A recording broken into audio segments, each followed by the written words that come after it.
Tonight's topic is the cannabis industry and its impact on Southwest Michigan.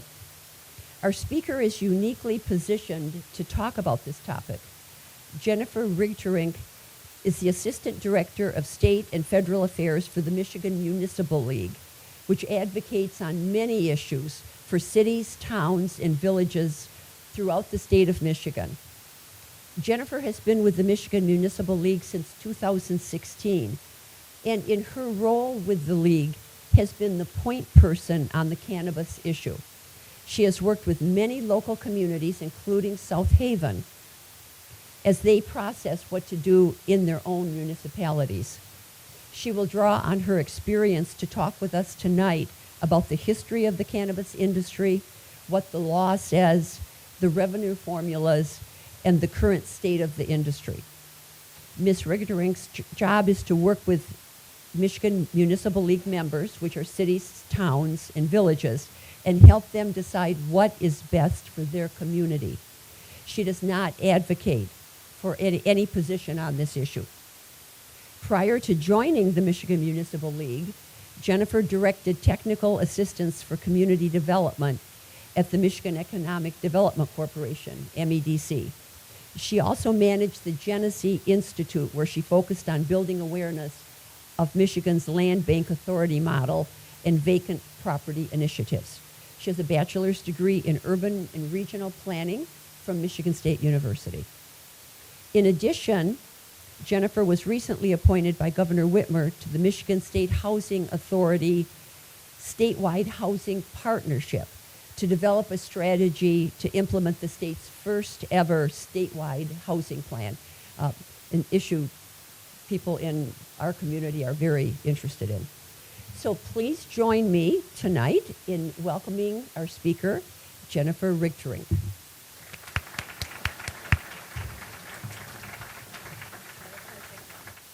This is a very emotional issue. So I am not up here to advocate for one way or the other. I am just providing information. And like a lot of topics that I work on, this invokes emotions from people one way or the other. And so, I just ask that everybody, regardless of your opinion on the topic, that we are all respectful of others. If someone asks a question or has a comment, because it might not be the same way you think, but we all have experiences.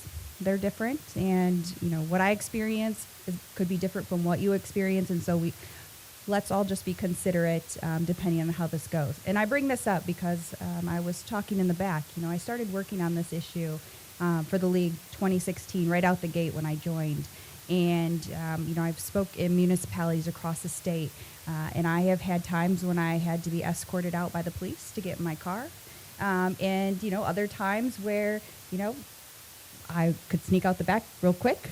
And, other times.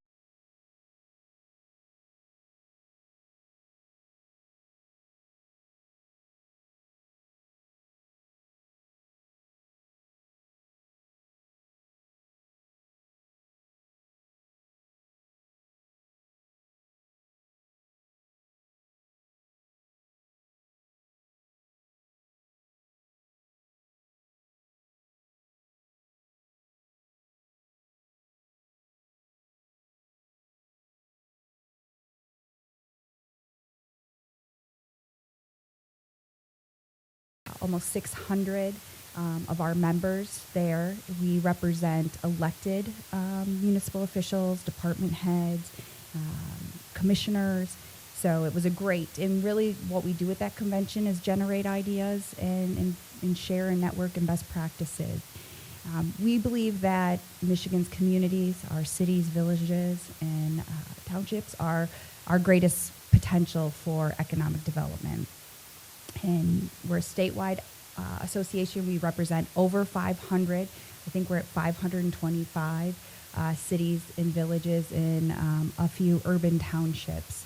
There are 533 cities and villages throughout the state. So there are places all over our state. One of the perks of my job is I do get to travel to communities all over the state. And we have places, small, large, and places you've probably never heard of.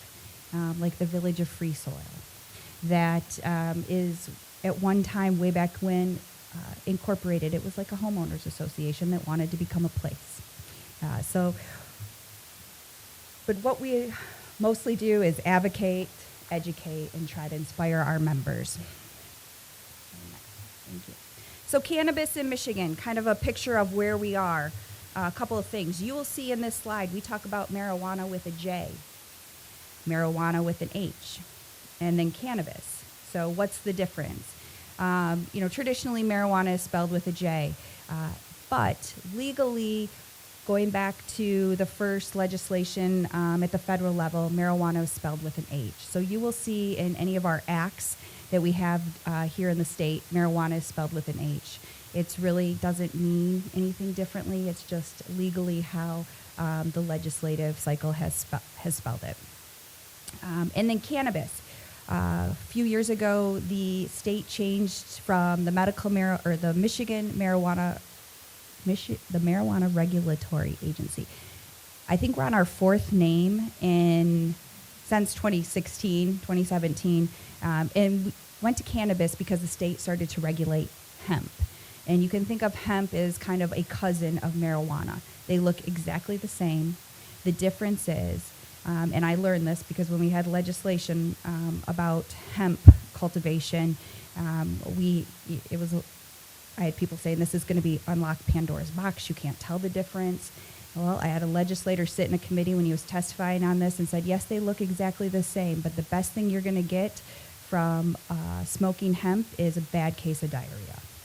So the difference is the THC level. So marijuana has a higher THC level, and hemp has a lower THC level that doesn't produce that high that you can get from higher levels of THC in marijuana.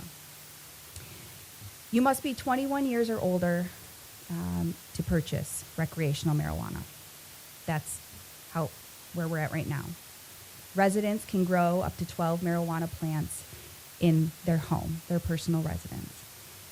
There is a little bit of fuzziness in that on, how many people over the age of 21 are in the same home, and 12 plants per adult could add up. So the law is a little fuzzy there. It doesn't have a maximum. And then the marijuana possession limit in Michigan is 2.5 ounces. That's both for recreational and for medical use. Penalties for violating marijuana laws really vary based on the age of the offender and the weight of the substance that's found in the offender's possession. So it just depends. If you are underage, if you are engaged in what type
see the progression of where we got to today from where we started back in the 1850s. In 1936, the Marijuana Tax Act was established and signed into law. And this really led to a decline of sales. The act imposed registration and regulation requirements, as well as a tax on growers, sellers, and buyers of marijuana. While the act did not prohibit marijuana outright, the effect was about the same. Marijuana was not included in the Harrison Narcotics Act of 1914, and so that's why it wasn't fully outlawed by the establishment of this tax act. But this was really the the government's first attempt to regulate marijuana at the federal level in 1937. In 1942, marijuana was removed from that U.S. pharmacopoeia document that had been put in there back in 1850. And then in 1970, the Controlled Substances Act classified marijuana as a drug with no accepted medical use. So this was really 1970, we started to see a turn. In June of 1971, we had President Nixon declares a war on drugs.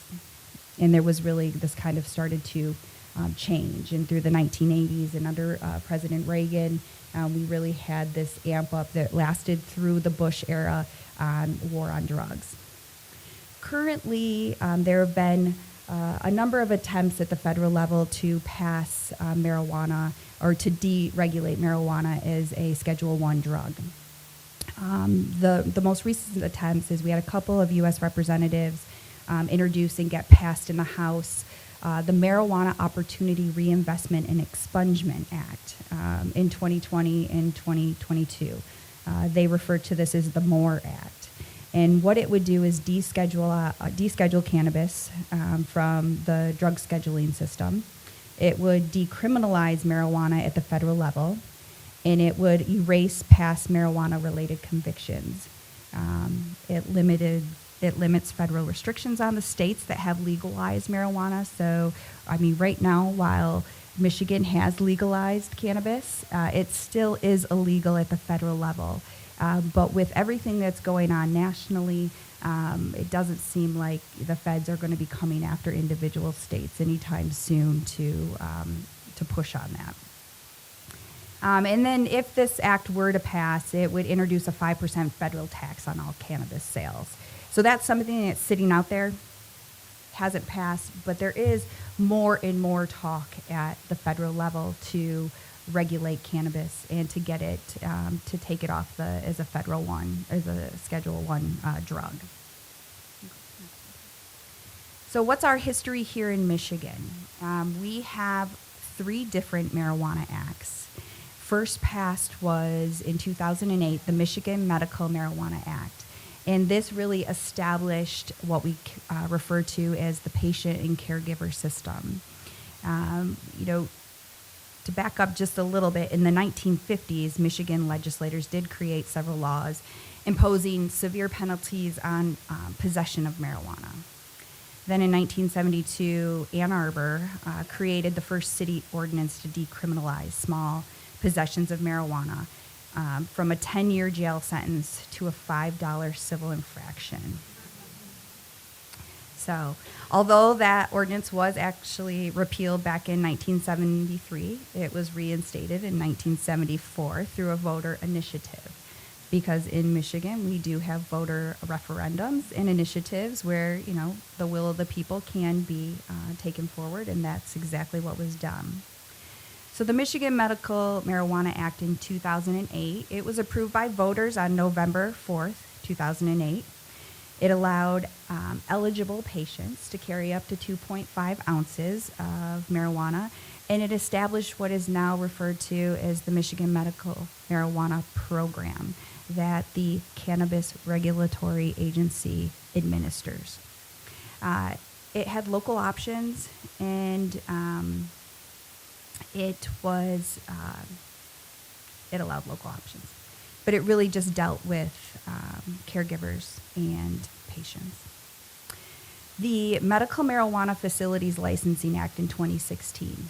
This was where I came into I'll never forget, we do an annual legislative conference for the league in Lansing in March, usually every year. I was not yet working for the league, but I had accepted the position. So I went to the Lansing Center, and I went to the state and federal affairs team's legislative update.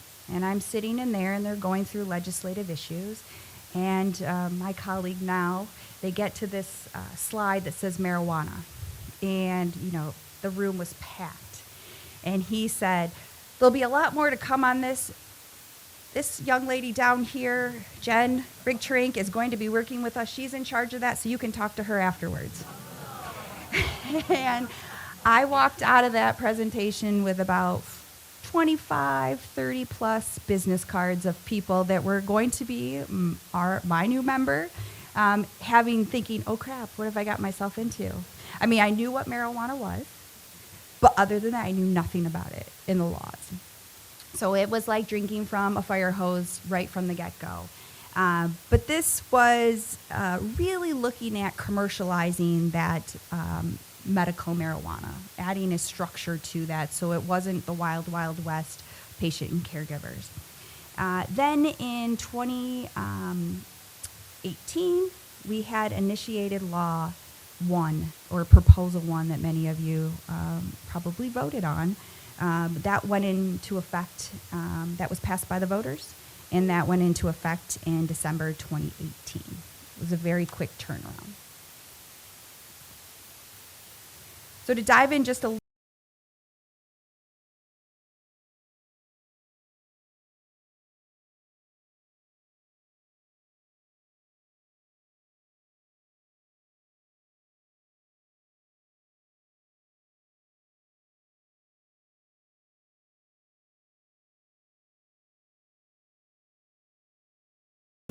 but the Michigan Compassionate Care Initiative, or again, Proposal 1, just like our 2018 Adult Use Proposal 1, was an initiative that was not put together by the legislature. This was outside group. It was put on the ballot. There's a whole process to go through, gather lots of signatures. It was passed on, and then the voters approved it. What the act, the big fail, was on sales. Because while it talked about patient and caregivers, it didn't actually talk about or put any kind of regulation around how commercial sales of medical marijuana would happen. It didn't reference dispensaries, which was the term that was used at the time. So then in 2013, we had lawsuits starting to begin because some communities did start to regulate medical marijuana, where you could have it, where you couldn't have it for growing purposes if you weren't doing it in your own home. There were a number of court cases that started to ensue. So in February 2013, we had the Michigan Supreme Court decided People versus McQueen, which largely made commercial sale of marijuana legally unattainable. It really created this legal uncertainty surrounding commercial dispensary operations because dispensaries were opening up in communities because communities either weren't regulating them or they were putting a regulation on the books, but there was no state law to point back to give that power and authority for them to be able to do that. So again, this is where we referred to it as kind of the wild, wild west.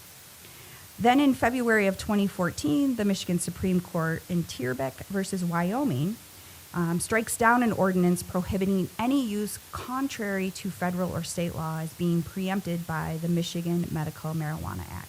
So this created uncertainty because of the case in 2013, creating kind of that, saying you couldn't sell it legally, but then we had our 2008 Michigan Medical Marijuana Act that said patients and caregivers, as long as you were an eligible patient, you were a registered caregiver, you were able to provide this medical marijuana. So enter into 2016 when I came in. The legislature passed 3 acts. 81 was the Medical Marijuana Facilities Licensing Act, MMFLA. But this really put in a seed to sale regulatory structure. Public Act 282 was the Marijuana Tracking Act. So they were really trying to track through this commercial sale from the time a seed to the point of sale, tracking that marijuana plant or that marijuana from where it started to where it ends up. Public Act 283 amended the Michigan Medical Marijuana Act to recognize and provide for marijuana-infused products. So medibles. So these are edible products, because before the only legal way to consume marijuana was through smoking. And so this really, again, these three acts together created that seed to sale structure for the commercialization of medical marijuana, as well as permitting the consumption of marijuana by means other than smoke inhalation. The acts took effect on December 20th, 2016, but part of this also was the state was now going to issue state licenses. There were 5 different license types. We had growers. Now, under the category of growers, you had like Class A, Class B, Class C. And what differentiated those growers were the amount of plants that they were growing. You also had a secure transporter, because you cannot be a grower and a processor under the Medical Marijuana Facilities Licensing Act. You had to have, those were different license types. So to get it from one place to another, you had to use secure transport. You had the processing license, the provisioning center. So now you see we've introduced a new term, provisioning center. Previously, everything was being referred to as dispensaries when it came to the actual retail sale of medical marijuana. And then they had safety compliance facilities. These are the testing labs that were testing to make sure that the product didn't have things that it shouldn't have in it. What's the THC level? So there were 5 license types, and those state-issued licenses started to roll out, or had to begin, December 15th of 2017. So they gave almost a year kind of a ramp up for, at that time, the marijuana, I can't remember, it was a medical marijuana something agency. Then we went to the marijuana regulatory agency before we came to the cannabis. But for municipalities under the MMFLA, this was an opt-in. So you started to see communities having these conversations about if they were going to opt in or not. So they proactively had to take a step to legalize medical marijuana in their communities. You could do nothing, and that meant that nobody could apply for a license in your community. So again, you had to opt in as a community to allow for these license types to exist in your community. Some municipalities allowed for the secure transport. Some allowed for just the testing labs. So it was kind of a whatever made sense for your community, you were able to do. It was really at the municipality's kind of choice of what they allowed, didn't allow, or do nothing, which meant you allowed nothing. The Medical Marijuana Licensing Facility Act also instituted a 3% excise tax on all sales of medical.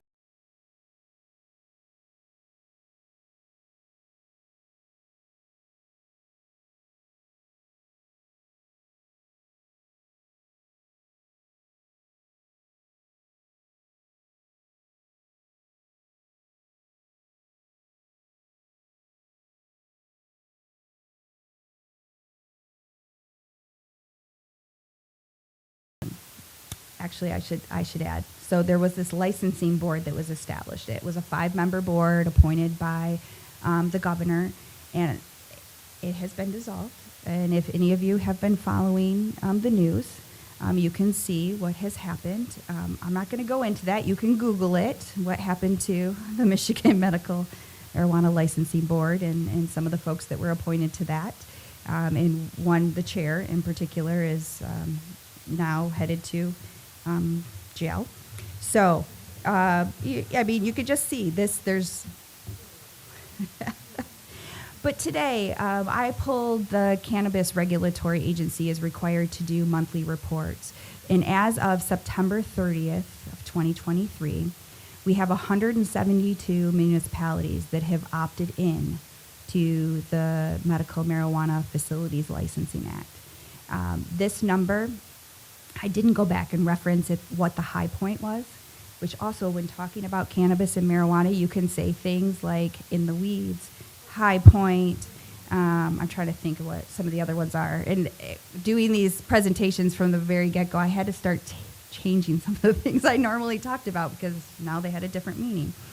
But we saw not necessarily that you would revoke your opt-in, but a lot of once we passed adult use, you saw patients not renewing, some patients not renewing their medical, their registration to be an eligible medical patient because now they could, as an adult use, 21 and over. But the medical system will not go away.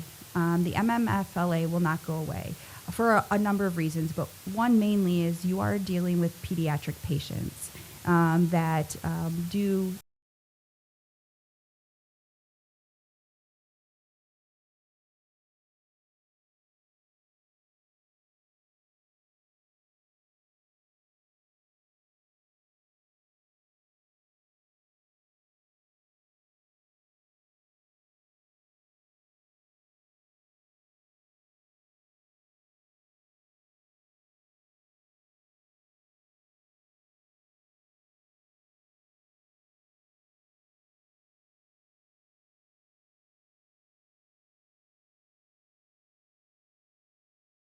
passed in 2018, one of the things it did was repeal the 3% excise tax that that medical patients were required to pay under the MMFLA. So it's a little bit of a discount. You're not paying an excise tax as a medical patient. So again, and then there's just some people, that's their preference. They are a medical patient, they're a card-carrying registered patient, and that's how they prefer to be able to access marijuana versus just going in to a retail facility. So with recreational and adult use marijuana, 56% of the voters statewide approved adult use marijuana. This happened in November 2018. And why I say this is a quick turnaround is because the state licensing board for the Medical Marijuana Facilities Licensing Act didn't go into effect until January of 2017. So under 2 years later, all of a sudden we have approved adult use. We haven't even gotten the commercial structure of medical up and running and seeing, okay, let's work out the hiccups. Let's see what's working well. What are some things we might need to change? I had participated with municipal leagues from across the country in early 2018, in Colorado. And part of the reason I was in Colorado was to hear about what they had done. And they had a much longer ramp up from the time that they had legalized medical marijuana to legalizing adult use. And so it was, when I was out there talking to folks, they're like, really? That quick? And I'm like, the people want what the people want. So, but 56% of the voters did approve that in November of 2018. And then adult use, recreational marijuana, was officially legalized on December 6th of 2018. Because according to that initiated petition, Proposal 1 that was passed, it went into effect 10 days after the State Board of Canvassers certified the results of the election. And the election was certified at the state level on November 26, 2018. And then we had a year. We did have a year of ramp up from, the state starting to license medical marijuana facilities, but residents were actually, those 21 years and older, were first able to start buying recreational marijuana from retailers.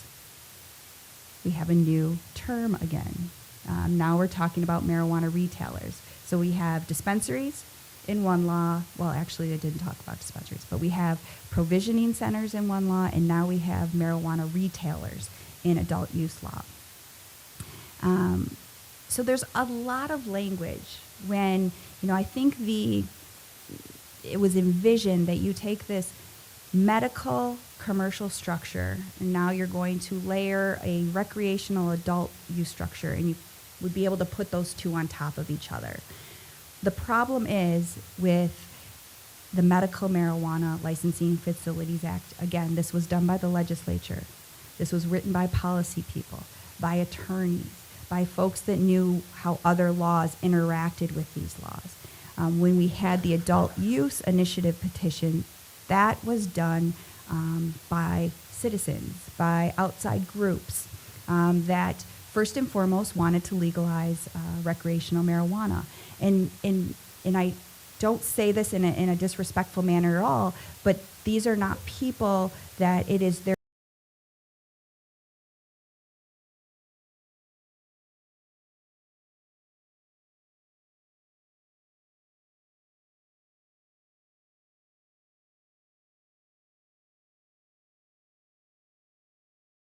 a lot of, our members were calling us, what do we do? What does this mean? A lot of answers were, we don't know, or we're going to have to wait until that's litigated. Because the Michigan, so this is MRMA, the Michigan, or the Marijuana Regulatory and Taxation Marijuana Act. That was this one.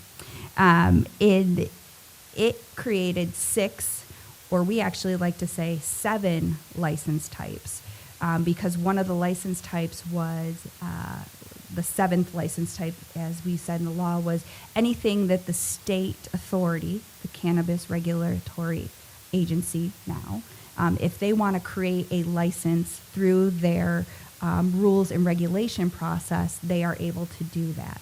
And so that's why we said there's actually 7 versus the 6 that were listed. Now, one of the things is the growers. There were growers under the adult use, but the plant counts were different from what was in the Medical Licensing Facilities Act. And then, again, we have provisioning centers, and now we have retailers. And then there was the introduction of a new license type, a micro business. And this is where a smaller entrepreneur would be able to grow, process, and sell all within the same facility. These are much smaller quantities, but it was allowing someone at a smaller scale to compete with larger scale production and sales of marijuana. Like I said, that 6% medical excise tax was repealed, and it was replaced in adult use with a 10% excise tax. So also with municipalities, medical, you could opt in. You could do nothing. We had a lot of folks that were like, a lot of communities, we're going to wait and see. We don't want to be the first one to dip our toe in the pond. We're going to see what happens where other places that were quicker to adopt, to opt into the medical, and see what happened. So with adult use, now you're an opt-out. So that right there created a ton of confusion for municipalities across the state. And one thing with adult use is the state has no authority over home grows. So while you, as a person of 21 years or over, are allowed to have your 12 plants, the state, there's no authority. The state can't create rules that somehow impact you and your home and what you're doing with those 12 plants. A lot of questions that we got from our members in looking at, okay, should we not do anything? Because again, you had to opt out. You were going to allow adult use, you were going to allow recreational marijuana in your community unless you took an affirmative action to opt out. And so a lot of communities were trying to consider, what is the cost to implement, administer, and enforce a local marijuana system? And what would the revenue be that actually would come back to locals? And would that be, a zero-sum game? Or would it actually end up costing locals, which, if any of you are in local government, you would know that, we have the way we actually support local government and municipal finance and revenues very limited in our state. We rely on revenue sharing and property taxes. And so there's not really, you have to provide services as a local municipality, a city, a village. Townships are a little different they don't have to, they're not required to do all of the services that cities are, just elections. And some do others, don't get me wrong, some do more, but by law, you just have to do elections. And so you're already operating sometimes some of those services that you're required to do by law at a deficit. And so taking on a marijuana program, if you're not going to be covering your costs and, really looking at this as a possible revenue generator, many places were like, no way. And we didn't have anything because we were just starting adult use. We didn't have anything to compare it to. So I can tell you as of September 30th, 2023, we have 138 municipalities that have opted into adult use marijuana. And we have 1,370 that have taken that proactive step of opting out. Now, just because a community has opted in or opted out, you can change that at some point in the future. And again, that's numbers as of last month because this month's not done. That report hasn't been turned in to look at. Two differences I will mention again between the Medical Marijuana Facilities Licensing Act and the the Michigan Regulatory and Taxation Marijuana Act is that because the MMFLA was done by the legislature to change things, it's a simple majority of the legislature. So that would be 56 votes in our House, 20 votes in our Senate. Because adult use was a citizen-initiated action, it requires a supermajority. So that's 3/4 of a vote of the legislature. So you go from needing 56 yay votes in the House to now needing 83. And if any of you have been following what's going on currently in our House, they can barely pass anything. It's usually, actually, yesterday, I think we had 3 or 4 unanimous votes. There were resolutions and things, those warm fuzzies, but they have a very hard time getting just a majority in, I'm picking on the House right now, but it's 110 members. So trying to get 83 of them to agree on something is difficult, especially on a topic like this. So I've talked a little bit about the excise tax and just going into revenue distribution because I know I'm going long here. But in that Cannabis Regulatory Monthly Report for September, sales to date for medical marijuana through the Licensing Facilities Act was almost $1.6 billion. That's year to date for this year. For year to date for adult use, we're over $6.1 billion.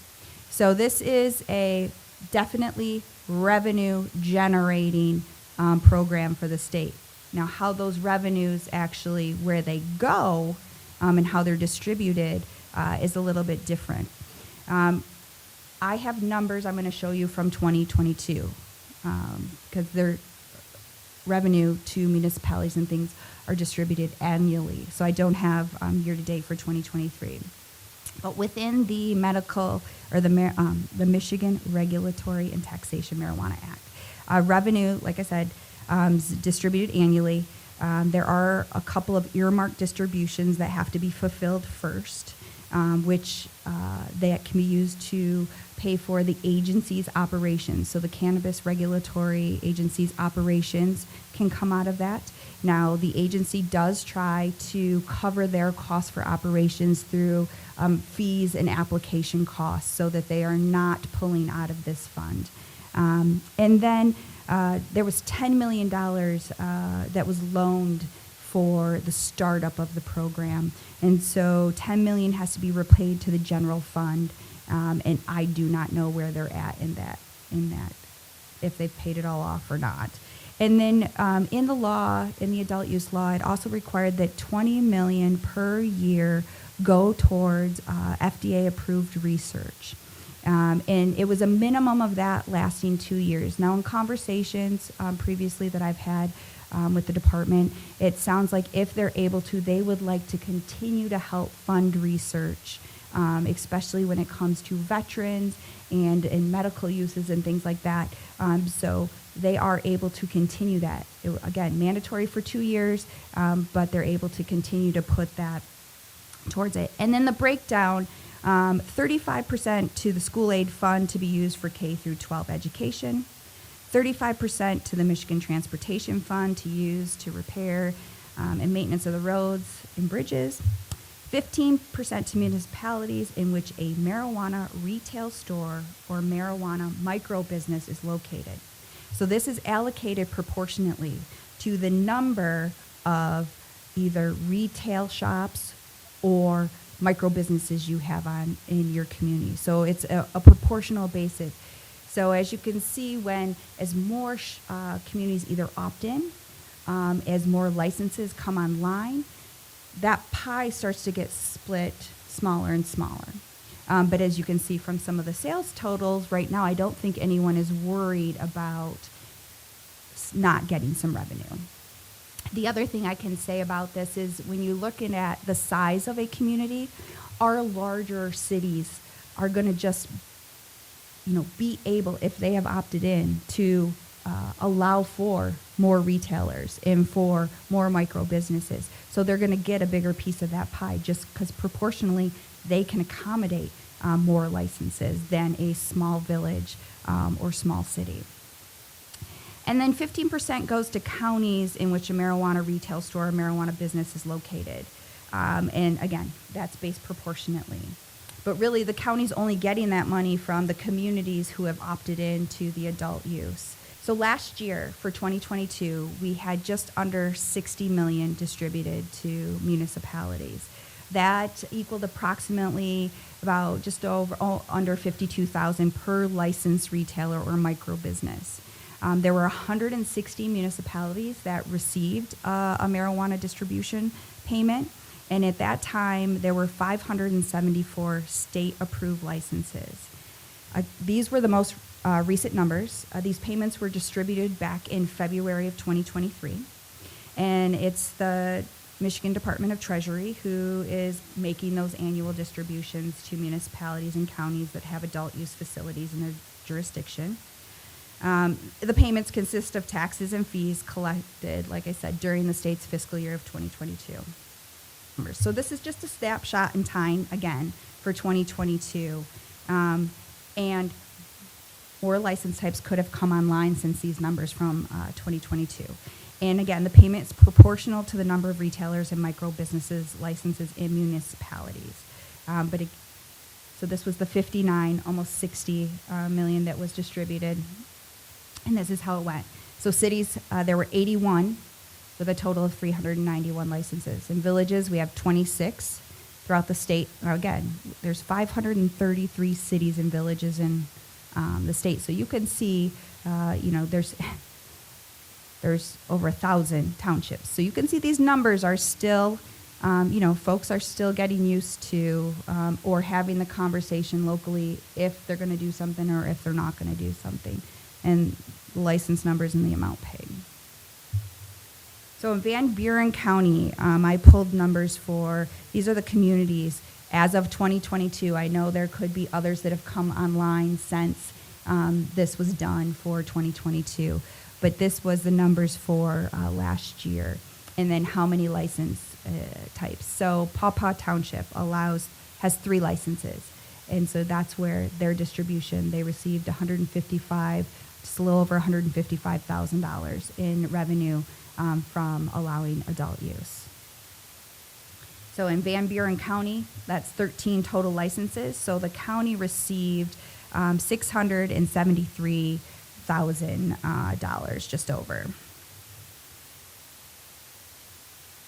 And then I also pulled for Allegan County. So you're seeing here, there's a total, as of 2022, 8 licenses in Allegan County, which resulted in the county receiving a little over $414,000 in a payment for this. So things to think about, things we talk to communities about, usually I'm talking to elected, appointed municipal officials and staff, as well as usually, those are public meetings, so there are citizens at those. But things that, we talk to our members about and what they need to think about is really engaging in a community conversation, having this.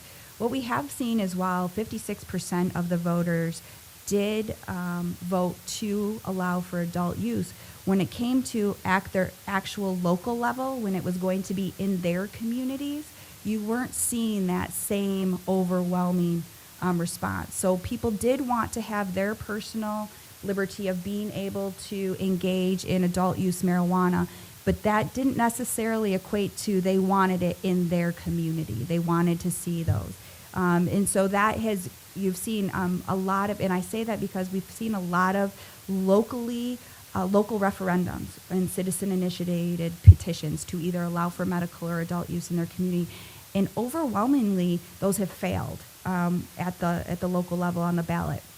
Not all of them, but that is why I say that. People wanted it, doesn't mean they necessarily wanted it in their community when it comes to those local initiatives.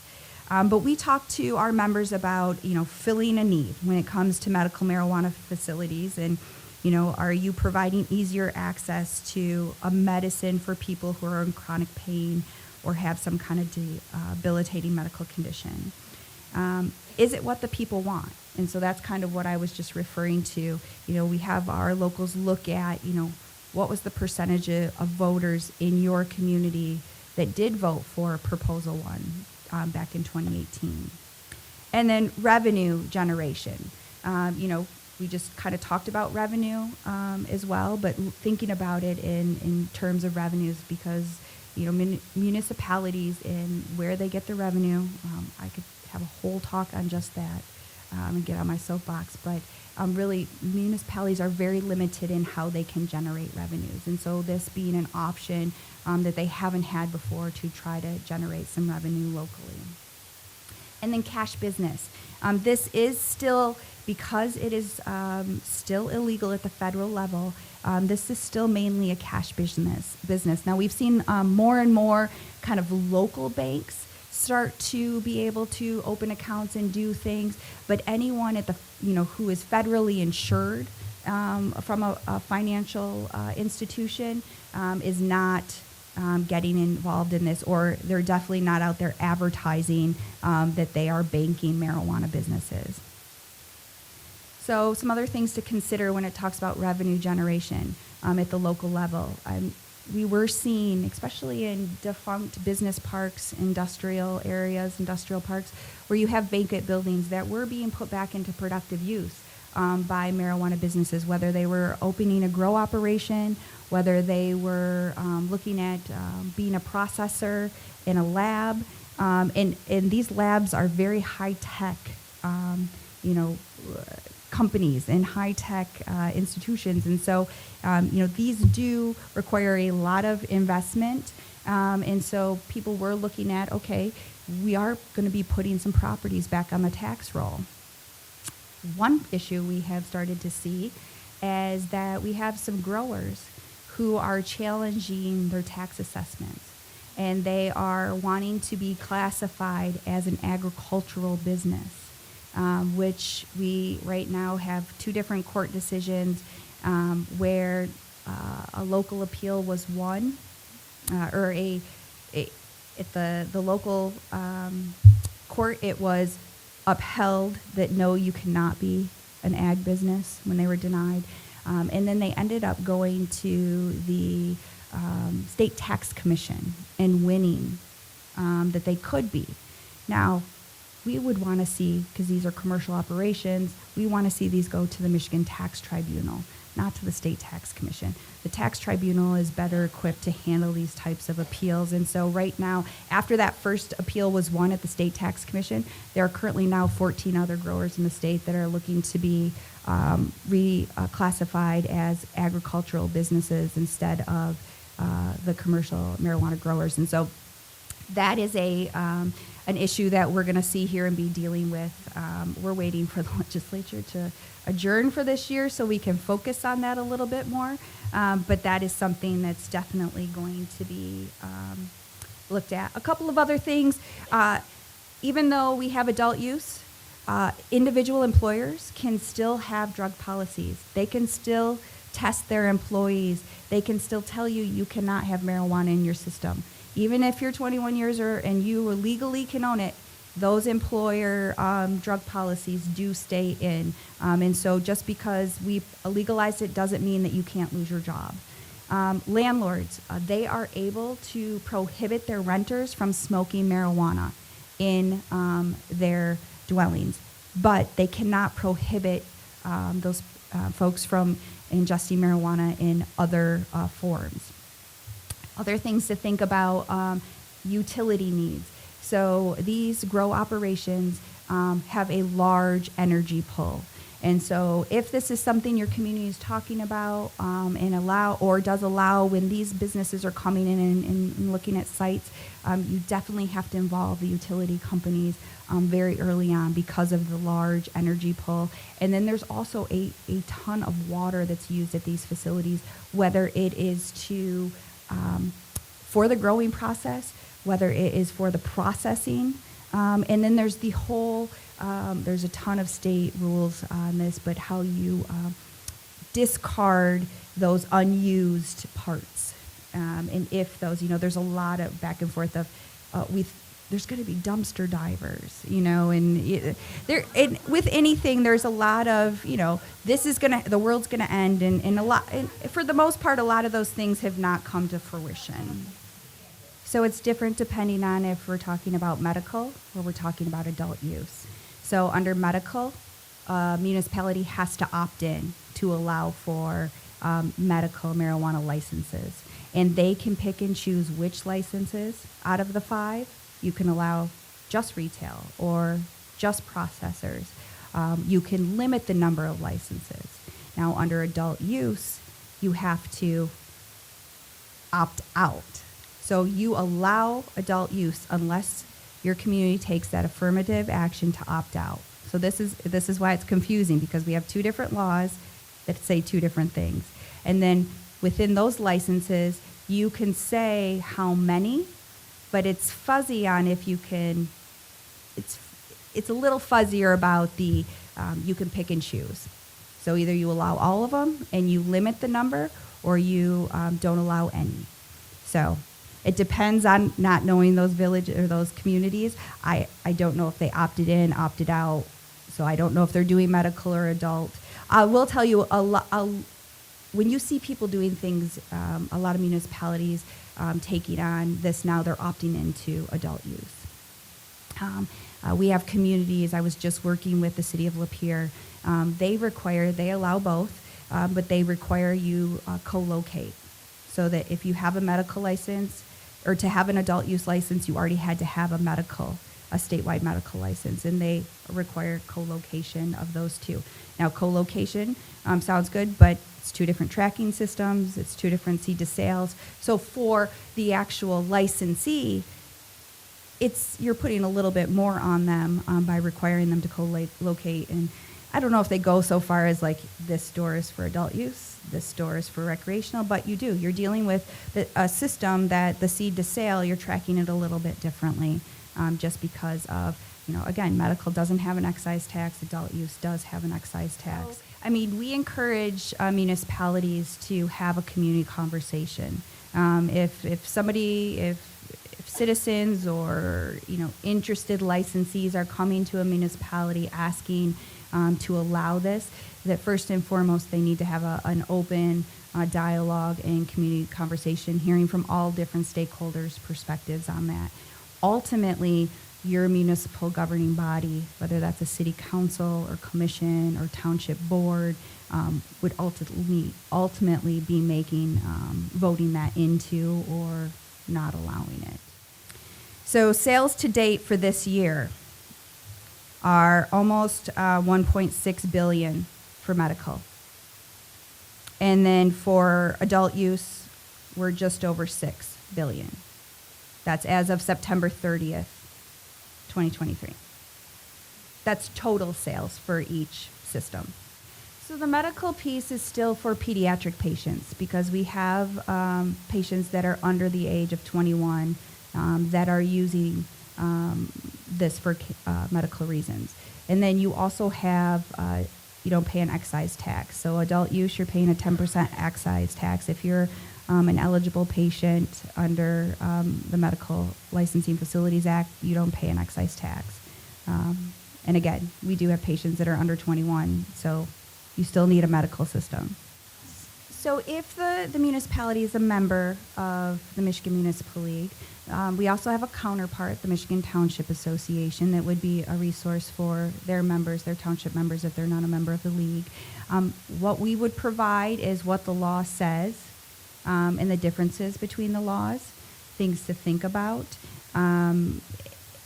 We would not tell them what to do one way or the other. But yes, we have informational purposes we could provide, and we do that all the time. What I can say from the Cannabis Regulatory Agency, they had a new director come in, and one of the things that he was focused on was cracking down on illegal sales and illegal activity. And I know they do have some statistics of illegal operations and things that they have shut down, as well as when this first started and they were testing, it was like sometimes multiple times a day or every other day we were seeing notices distributed about a product that was not meeting the safety compliance standards. And because of the inspections that the state does and or working in hand with the locals, that has seen a huge decrease in recalls and things like that. The Cannabis Regulatory Agency has a great website. It's Michigan, spelled out, .gov/CRA. And on there, they do reporting. And you can pull information off of their reporting, as well as the rules and regulations that they have done through the state rulemaking process. Because you have your actual state laws, but then the agency also has gone through the process a number of times of doing the rulemaking process. So they have a whole set of rules and regulations in addition to what the actual laws say. So impaired driving is going to be impaired driving, regardless of if that's alcohol, if that's another substance. There were, this was back before the pandemic, there was they were going to run kind of a test in certain counties doing these kind of roadside testing. And there is a report that was done on that. I do not know the results of it off the top of my head, but you can find it on the Cannabis Regulatory Agency's website. Or so dispensaries, when you're talking about adult use, these are the retail shops or provisioning centers under the Medical Licensing Facilities Act. The minimum is like 1,000 feet, and I think that's something from federal law. But municipalities can make that distance longer or shorter. It's not about being against agricultural getting involved. It's just how it is classified under our taxing system. So hemp production is classified under agricultural. But again, we're dealing with the state is legalized something that the feds have not. And so there's still that kind of risk and reward aspect to it. And so that's where part of that comes from.